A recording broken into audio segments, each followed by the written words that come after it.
Die age-old question. Lohnt sich XY mehr als XZ? Lohnt sich oder ist Blade besser als Ranger? Das kann man so nicht wirklich beantworten. Es kommt ja immer drauf an, was du vorhast. Und jetzt sagst du noch im Aufbau Kosten. Aber das ergibt eigentlich keinen Sinn, weil beim Blade ist es einfach so, egal wie teuer er ist auch immer der Beste. Und für das Beste musst du logischerweise mehr bezahlen. Also er ist der Beste mit Bloody-Waffen, DPS. Er ist der Beste mit Hernes-Waffen, DPS. Er ist der Beste mit Lusagas Crystal-Waffen, DPS. Er ist der Beste mit Behemoth-Waffen, DPS. Also logischerweise ist es teurer, aber auch immer am besten. Preis-Leistung lässt sich drüber streiten. Die ist nicht wirklich so gut, wie sie sein könnte vielleicht. Aber das ist ja nicht die Frage. Die Frage ist ja... Also ich meine, eigentlich ist sie schon ziemlich gut. Ich meine, selbst ein Blade mit Bloody Axe ist schon ziemlich stark. Also im Verhältnis ist Blade immer ziemlich stark, auch wenn er schlechtes Equipment hat.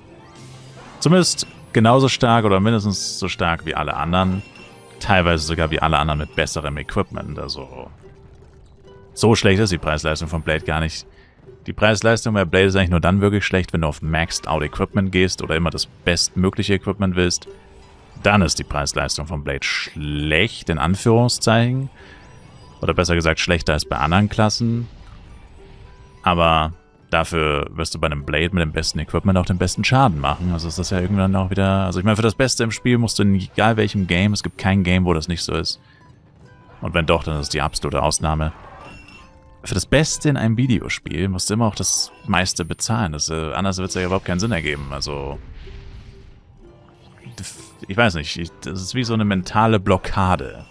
Nur weil etwas teuer ist, dass man dann sagt oder denkt, naja, lohnt sich nicht. Weil im Vergleich Ranger und Blade ist es halt so, der Ranger kostet auch unfassbar viel Geld. Viel weniger als ein Blade. Ja, aber er macht ja auch viel weniger Schaden. Also was ist da das Argument? Also, zum Beispiel.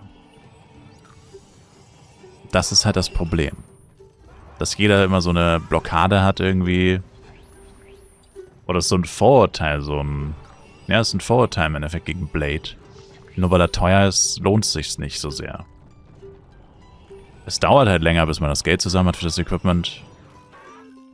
Aber für die meisten Spieler, die sowieso, so hart das auch klingt, aber wahrscheinlich sowieso sich niemals Behemoth-Equipment erspielen werden oder niemals das aktuellste Endgame-Equipment, vor allem nicht mit extrem guten Upgrades erspielen werden. Und wenn man mal ehrlich ist, sind das halt die meisten Leute. Ich meine, wie viele Spieler hatten tatsächlich Lusagas Crystal Äxte? Oder auch Lusagas Crystal Bogen? Wie viele Ranger laufen auch heute noch mit einem Hernesbogen rum? Die meisten.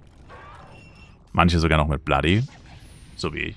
Wobei ich benutze meinen Ranger auch nur für Kriton, aber... Daran siehst du, dass das eigentlich sogar fast schon, also nicht irrelevant ist, aber es ist nicht so relevant, wie es jeder tut. Und wenn man sich die Leute anguckt, die es dann aber wirklich schaffen, sich dieses Equipment und dieses Geld zu erspielen, um Behemoth-Waffen oder um das aktuellste Endgame-Equipment auch auf einem hohen Niveau zu besitzen.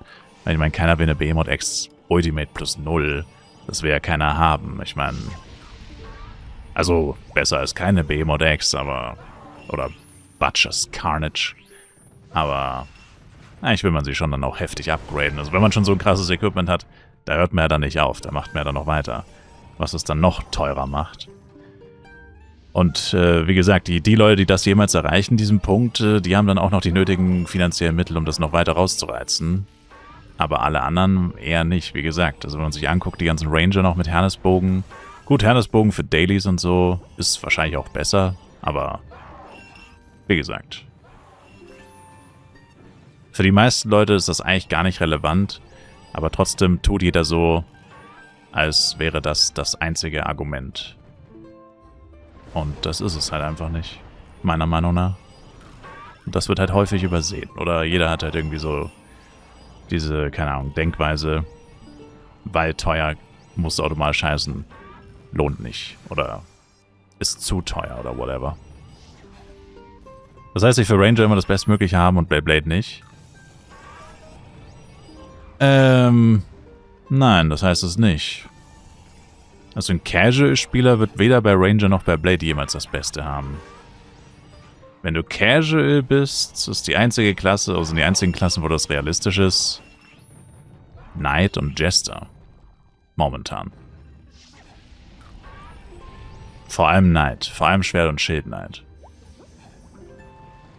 Also immer das günstigste halten. Das günstigste ist in der Regel nie das Beste und auch nie das beliebteste, sonst wäre es ja nicht das günstigste. Und ich meine generell, ob sich das lohnt, muss ja eh jeder für sich entscheiden, grundsätzlich, was will ich spielen, und dann lohnt sich's auch.